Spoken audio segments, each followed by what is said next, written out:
Village kitchen king కనుక kitchen లో ఉంటే మనం ఏదైనా తయారు చేయొచ్చు. బెంగన్ భర్త, ఆలు గోబీ, భిండి మసాలా, ఇంకా మరెన్నో. Breaking news. ప్రధాని మోదీతో రాజ్నాథ్ సింగ్ కీలక భేటీ నిర్వహించారు. పహల్గాంలో భద్రతా చర్యలపై చర్చ జరిపారు. 40 నిమిషాల పాటు ఈ కీలక సమావేశం జరిగింది. కాసేపట్లో పార్లమెంటు స్టాండింగ్ కమిటీ భేటీ కూడా ఉండబోతోంది. కమిటీ సమావేశంలో రాహుల్ గాంధీ కూడా పాల్గొంటున్నారు.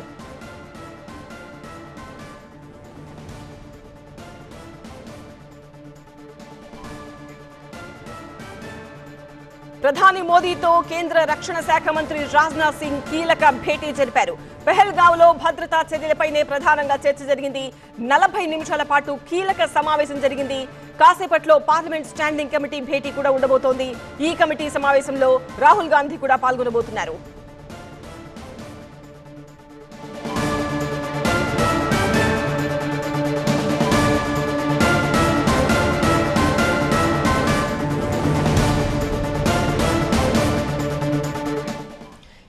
ఈ కీలక భేటీకి సంబంధించిన మరిన్ని డీటెయిల్స్ టీవీ9 ఢిల్లీ ప్రతినిధి గోపి నుండి తెలుసుకుందాం. గోపి, నిన్ననేమో సిడిఎస్ రాజ్నాథ్ భేటీ, వాళ్ళ ప్రధాని మోదీతో రాజ్నాథ్ భేటీ. కౌశిక్, నేను పార్ట్నర్షిప్ ఫర్మ్ స్టార్ట్ చేయడం బెస్టా, ప్రైవేట్ లిమిటెడ్ కంపెనీ స్టార్ట్ చేయడం బెస్టా? ఎందుకు అంత కన్ఫ్యూజన్?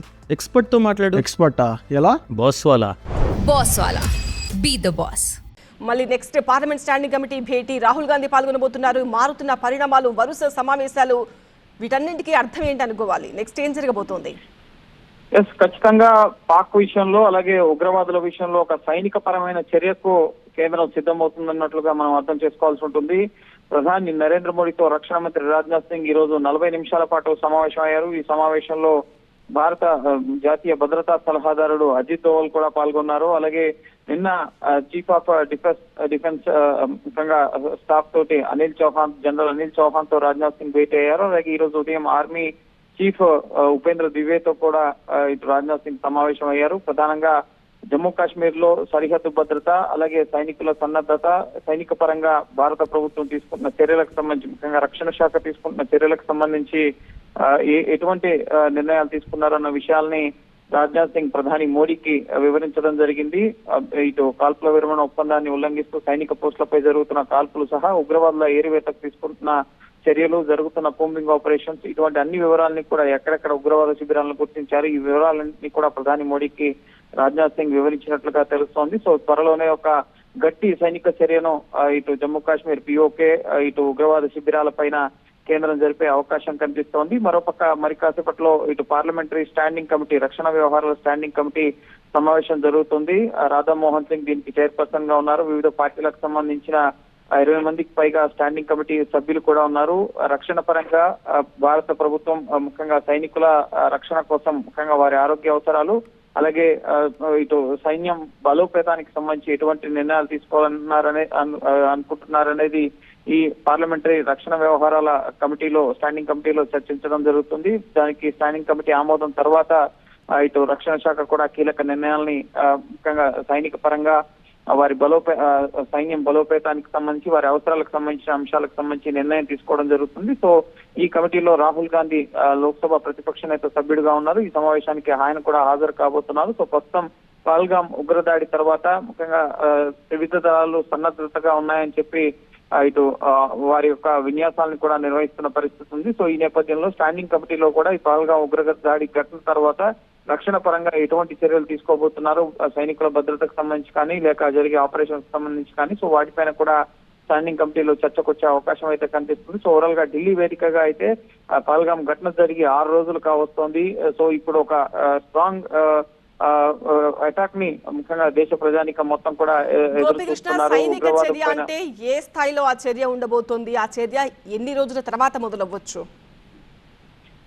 ఎవరు ఊహించని రీతిలో ఉగ్రవాదులను గుణపాఠం చెప్తామని చెప్పి ప్రధాని మోడీ చెప్పారు. అంతర్జాతీయ సమాజం ముందు కూడా ఈ విషయాన్ని ఎవరు ఉగ్రవాదులు ఈ భూమండలంపై ఎక్కడ ఉన్నా సరే వారిని ముఖ్యంగా వారిని తీసుకొచ్చి శిక్షిస్తా ఉన్నారు. అలాగే ఉగ్రవాదుల్ని మట్టిలో కలిపేస్తా ఉన్న ఒక స్ట్రాంగ్ మెసేజ్ అయితే ప్రధాని మోడీ ఇచ్చారు. సో ఉగ్రవాద శిబిరాలను నాశనం చేయడంతో పాటుగా ఇటు పిఓకేలో ఉగ్రవాద శిబిరాలను గుర్తించడం, అలాగే ఇటు ఉగ్రవాదులకు సహకరిస్తున్న పాకిస్తాన్ కి గుణపాఠం చెప్పే విధంగా ఒక సైనిక చర్య ఉండే అవకాశం గోపికృష్ణ, కనిపిస్తోంది. పాకిస్తాన్ చెందిన ఒక మంత్రి మాట్లాడుతూ తమ దగ్గర అత్యంత ఆధునికమైన అణ్వాయుధాలు ఉన్నాయి, లేటెస్ట్ క్షిపణులు కూడా మేము సిద్ధం చేసుకున్నాము, చాలా సీక్రెట్ ప్లేస్ లో ఉంచాము అని మాట్లాడారు. సో అవన్నీ కూడా మన ఇండియా కన్సిడర్ చేసే అవకాశం ఉంటుందా, లేదంటే అవన్నీ ఉట్టి మాటలుగానే అనుకోవాలా? పాకిస్తాన్ చెప్తున్న దాని ప్రకారం వారు ముఖ్యంగా అణ్వాయుధాలతో భారత్ పై అటాక్ చేసేంత ముఖ్యంగా శక్తి సామర్థ్యాలు ప్రస్తుతం పాకిస్తాన్ దగ్గర లేవు. వాటిని ధీటుగా ఎదుర్కొనే శక్తి సామర్థ్యాలు ప్రస్తుతం భారత్ వద్ద కూడా ఉన్నాయి. అయితే గతంలో మనం జరిగిన అటాక్స్ చూసినట్లయితే కనుక ఇటు పుల్వామా అటాక్ కానీ, ఊరు అటాక్ కానీ, ఆ అటాక్ జరిగిన తర్వాత 10-15 రోజులకి కౌంటర్ అటాక్ భారత్ ఇవ్వడం జరిగింది. సో ఇప్పుడు కూడా ఈ పహల్గాం ఉగ్రదాడి ఘటన జరిగిన తర్వాత నిఘా వర్గాలని అలాగే భారత త్రివిధ దళాలని కూడా అప్రమత్తం చేస్తూ ఎప్పటికప్పుడు సమాచారాన్ని సేకరిస్తుంది కేంద్రం. సో వాటి ఆధారంగా తీసుకోవడానికి భారత్ రెడీగా ఉంది గోపికృష్ణ.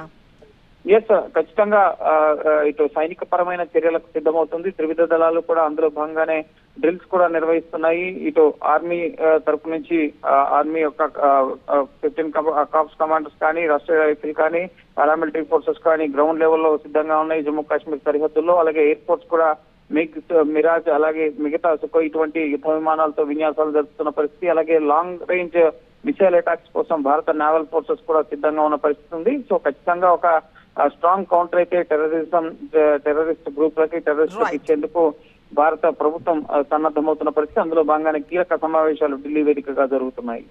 రైట్ గోపికృష్ణ.